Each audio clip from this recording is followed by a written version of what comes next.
I have been tempted to get back in myself a number of times. So I will say something that I think is a bit of a slow cooker, but is going to take off is A2 milk and A2 dairy products. So I had this idea well before I don't know that very many people knew what A2 milk was. So for those that don't know, A2 is a type of beta casein protein in milk. So you have casein and you have whey. Those are the two types of protein in milk.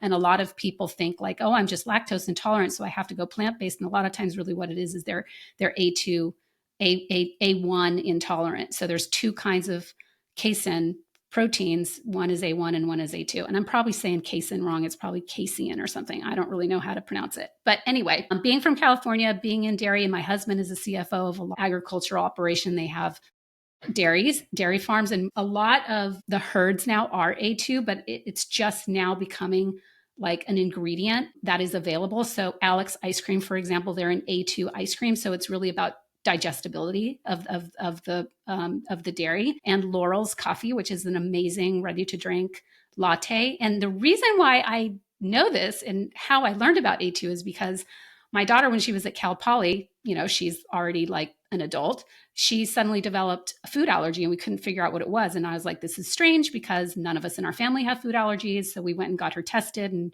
they said she was, allergic to dairy. And I kind of scratched my head and said, well, that is so strange because you've not been allergic to dairy this whole time. Why, as a 19 or 20-year-old, are you allergic to dairy? So I dug into it a little bit more. And that's how I learned that actually she was allergic to A1 casein.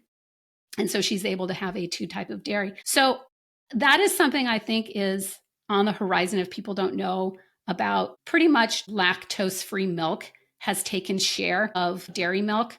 And we've seen that growth in fluid dairy. With fluid dairy, there is an actual branded A2 milk that has kind of surged and resurged a little bit in terms of California or the US. It's a New Zealand company. But I think, where there's a lot of growth in dairy are in the value added products such as cottage cheese, ice cream, and yogurt.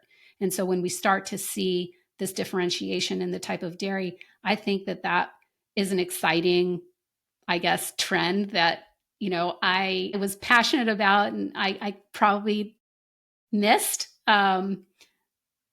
because I didn't jump in, but I am like 100% behind these brands that are doing it. I think it's super brave and I think it's bold. And I do think that there's going to be its own segment, just like lactose free is a segment.